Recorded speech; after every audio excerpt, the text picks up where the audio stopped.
Alhamdulillah.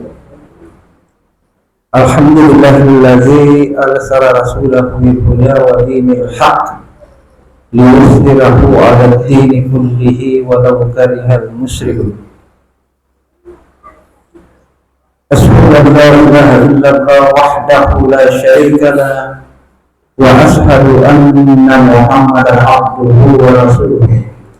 Allahumma shalli ala Muhammad wa ala alihi wa sahbihi ajma'in, amma ba'd. Fa ya ibadallah, usikum wa iyaya bi taqwallah faqad fazal muttaqin. Qala Rasulullah sallallahu alaihi wasallam,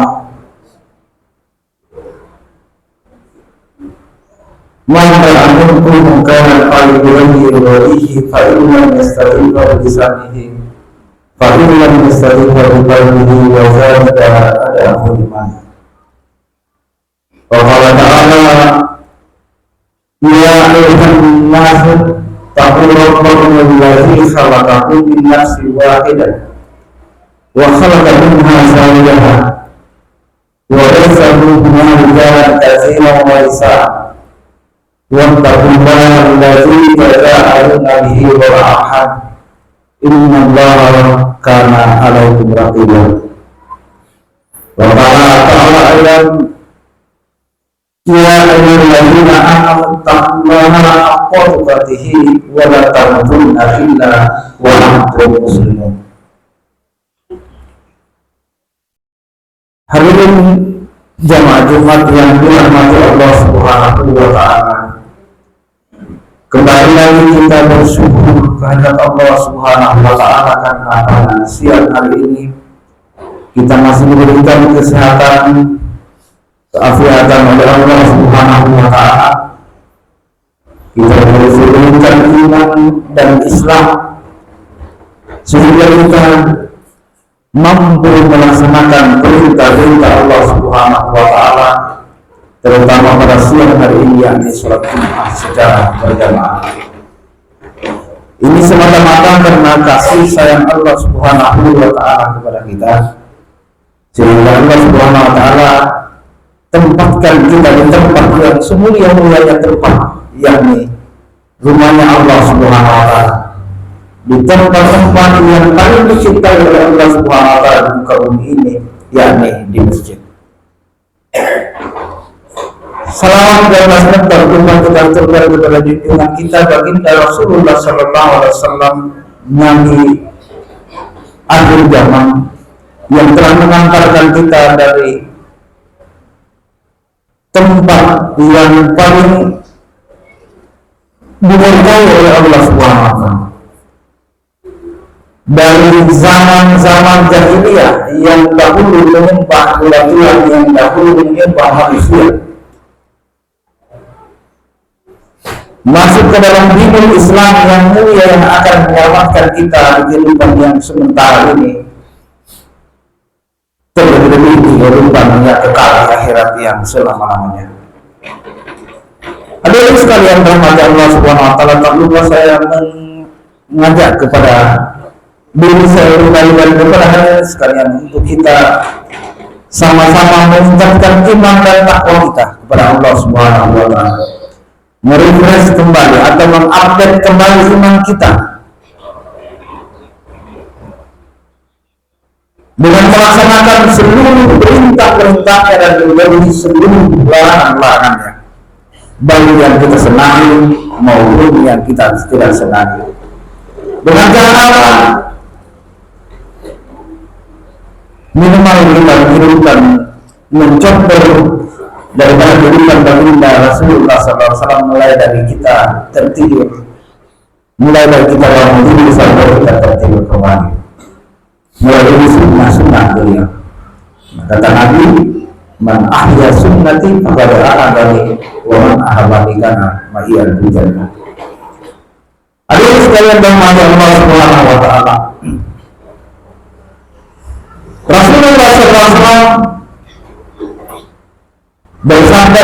sebuah hadis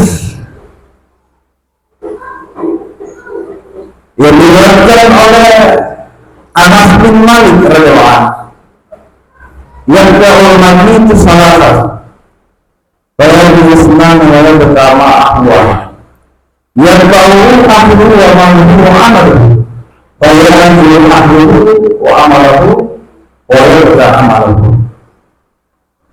Bahwa ketika kita meninggal nanti, seorang mayit ini akan diiringi oleh tiga pengiringnya.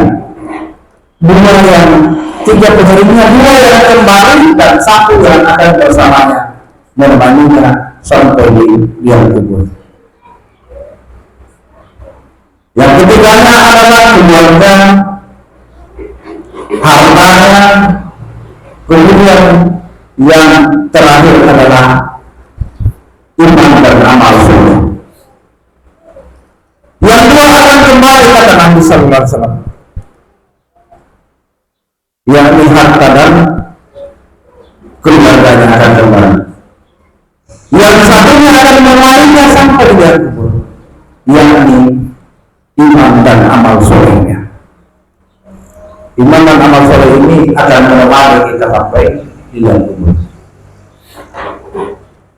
Hadis ini diriwayatkan oleh Bukhari dan Muslim. Dalam sebuah hadis yang diceritakan bahwa Nabi SAW berceritakan kepada para sahabat bahwa ketika pengiringmu ini, yang mana yang engkau akan pilih? Keluargamu ini yang mana yang engkau pilih? Keluarga yang pertama, anak, istri, sanak saudara, harta kita, ketika kita meninggal, apa yang engkau akan berbuat terhadap saudaramu? Maka keluarga, istri, anak mengatakan bahwa saya akan menggantikan jenazahnya, saya akan mengurus jenazahnya, kemudian saya akan mengkafaninya dan mensolatinya, kemudian saya akan menguburkannya. Kemudian setelah itu saya akan mengingat jasa-jasanya dan akan mendoakannya selalu. Yang kedua, hartanya ditanya apa yang akan engkau perbuat dengan si mayit ini? Maka harta berkata, harta pangkat dan jabatan berkata, aku akan menemaninya selama di dunia. Namun ketika dia meninggal, saya akan berpindah ke lain hati, berpaling ke tempat yang lain. Kalau bukan dia yang meninggalkan saya, maka saya lah yang akan meninggalkannya. Itulah yang ada bagi kita saat ini. Harta kita, jabatan kita, pangkat kita mungkin. Kalau bukan kita yang meninggalkan dia, maka dia yang akan meninggalkan kita. Yang ketiga adalah iman dan amal soleh kita. Dua inilah yang akan menemani. Saya akan menemaninya di dunia. Kemudian saya akan menemaninya ketika dia dalam kubur, menemaninya ketika ditanya oleh malaikat-malaikat mungkar dan nakir, menemaninya di dalam kubur, menjadi penghulunya di dalam kubur, menemaninya di padang mahsyar, menemaninya ketika menyeberangi siratal mustaqim sampai ke dalam surga. Maka sahabat ditanya, yang mana yang engkau pilih dari ketiga teman itu? Karena para sahabat saya memilih yang ketiga, yakni iman dan amal soleh ini. Yang lain sangat kurang berguna bagiku di akhirat. Inilah gambaran adalah mata Allah Subhanahu wa Ta'ala dalam kehidupan kita. Bahwa kita memiliki tiga teman ini, yang mana yang perlu kita perbuat, yang mana kita perlu solusi di dalam kehidupan kita. Hadirin sekalian yang mata Allah Subhanahu wa Ta'ala, Rasulullah SAW bersabda dalam sebuah hadis dari Abu Bakar bin Ubaid al-Aslami radhiyallahu anhu secara marfu, beliau berkata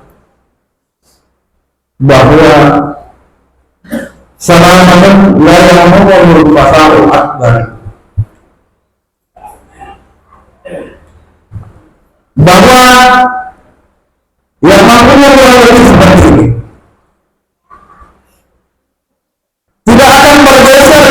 seorang hamba. La tazulu kalama abdi yawmal qiyamati hatta yus'alu an umurihi fima afnah wa an ilmihi fima qaramihi wa an ma'alihi min ayla kasabahu wa fima anfa'ahu wa an ismihi fima Allah. Bahwa tidak berdasarkan kaki seorang hamba ini sebelum ditanya pertama kejadian. Yang pertama adalah tubuhnya, untuk apa dia berdoa, apakah untuk agama Allah Subhanahu wa Ta'ala, untuk menyembah Allah Subhanahu wa Ta'ala, atau untuk menentang Allah Subhanahu wa Ta'ala. Ini akan dipertanyakan semua di pengadilan yang selanjutnya. Kemudian yang kedua, wa ilmu kita, hai orang-orang yang berilmu, hai orang-orang yang pintar, sesungguhnya ilmu yang kamu dapatkan di dunia ini akan dipertanggungjawabkan kelak di akhirat. Apakah ilmu itu kamu gunakan untuk menyembah kepada Allah Subhanahu wa Ta'ala, untuk membesarkan dakwah Allah Subhanahu wa Ta'ala, untuk membesarkan agama Allah Subhanahu wa Ta'ala, atau bahkan justru sebaliknya, ilmu itu kamu gunakan untuk menentang agama Allah Subhanahu wa Ta'ala? Ini akan menjadi bumerang buat kita. Kemudian yang ketiga, wa an malihi min aina tasabahu wa fima anfaqa. Bahwa harta kita ini, mal kita ini akan dipertanyakan. Yang lain ditanya satu pertanyaan, tetapi harta kita ditanya dua pertanyaan. Dari mana kamu dapatkan dan kemana kamu belanjakan? Bahkan dari mana kamu dapatkan? Apakah dari perkara yang halal atau perkara yang haram? Apakah dari perkara yang diridhai oleh Allah Subhanahu wa Ta'ala atau perkara yang dimurkai oleh Allah Subhanahu wa Ta'ala? Karena mempunyai konsekuensi nanti dengan amal-amal kita yang lainnya. Rasulullah SAW pertama nasihati sahabat Sa'ad bin Abi Waqqas, hai Sa'ad, atib muta'amah atakahu wafadnya bernamwani waladhi nafsu Muhammadin biyadihi inna al-abda la yafirku yamana wa haram fi dawatihi ma yatakabbal amal arba'ila yawman. Wahai Sa'ad, perbaiki makananmu, katakan, niscaya doa-doamu akan dikabulkan oleh Allah Subhanahu wa Ta'ala. Jadi doa kita tergantung makanan kita rupanya. Perbaiki makananmu, wahai Sa'ad, niscaya doa-doamu akan dikabulkan oleh Allah Subhanahu wa Ta'ala. Walladzi nafsu Muhammadin biyadihi, demi zat yang nyawa Muhammad ada di tangannya, bahwa sesungguhnya setiap sebulir biji makanan yang masuk ke dalam lehermu, yang kamu ketahui itu dari perkara yang haram, maka tidak diterima amalan kita selama 40 hari. Jadi makanan yang kita tahu perkara haram masuk ke leher kita tahu ini haram, baik dari zatnya dia haram atau cara mendapatkannya haram, kita masukkan ke leher kita, maka kata Nabi SAW tidak diterima amalannya selama 40 hari. Sholatnya tidak diterima, sedekahnya tidak diterima, zikirnya tidak diterima, puasanya tidak diterima, berjalan dia masjid tidak diterima, silaturahminya tidak diterima oleh Allah Subhanahu wa Ta'ala selama 40 hari. Maka rugi kita. Yang pertama kali kita perhatikan ini adalah makanan kita. Normal. Mungkin kita sebagai petani berjalan ke kebun, lewat pulang dari kebun, kita lewat melewati kebun tetangga. Ada kelompok yang lewat berbuah belajar, dibawa ke rumah tanpa izin pemilik daripada kebun. Sampai di rumah dibuatlah sayur atau dibikin kue-kue atau makanan dimakan satu rumah. 40 hari tidak diterima amalannya karena ini hati-hati. Atau di rumah kita, ini perkara segala. Di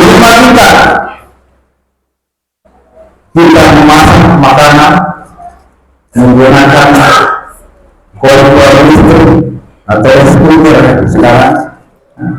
Tetapi listrik yang kita gunakan ternyata kita tidak sesuai kali dengan telah ditentukan. Ini juga adalah perkara yang dilarang Allah Subhanahu wa Ta'ala. Saya rasa di sini tidak ada. Menurut Allah Subhanahu wa Ta'ala, tentunya kita memperbaiki daripada cara mendapatkan harta kita. Setelah Allah telah mendapatkan, kita mendapatkan dari hal-hal yang baik, maka ditanya lagi untuk apa digunakan harta tersebut. Harta yang baik tadi yang digunakan didapatkan dari perkara yang baik dari hasil keringat kita, akan digunakan untuk perkara yang baik pula, atau malah digunakan untuk perkara-perkara yang bertentangan dengan agama Allah SWT, digunakan untuk main judi, digunakan untuk membeli minuman keras, atau digunakan untuk hal-hal yang bertentangan dengan agama Allah SWT. Kemudian yang terakhir dengan agama SWT, jasad kita juga akan ditanya. Kaki kita ini yang kuat berjalan, yang kuat badan kita yang kuat memikul beban berat, tangan kita yang kuat memegang atau berjalan di kebun, semua akan ditanyakan oleh Allah Subhanahu wa Ta'ala. Jangan sampai tangan yang kuat ini kita gunakan untuk hal-hal yang dimurkai oleh Allah Subhanahu wa Ta'ala, atau digunakan untuk menindas atau mencelili orang lain, sesama kita, sesama muslim atau sesama manusia. Dulu saja yang bisa saya sampaikan pada khutbah Jumat kali ini. Mudah-mudahan bermanfaat bagi diri saya dan kepada hadirin sekalian. Barakallahu wa lakum fil Qur'an wa taqabbal minna min tilawatihi innahu huwal ghafurur rahim.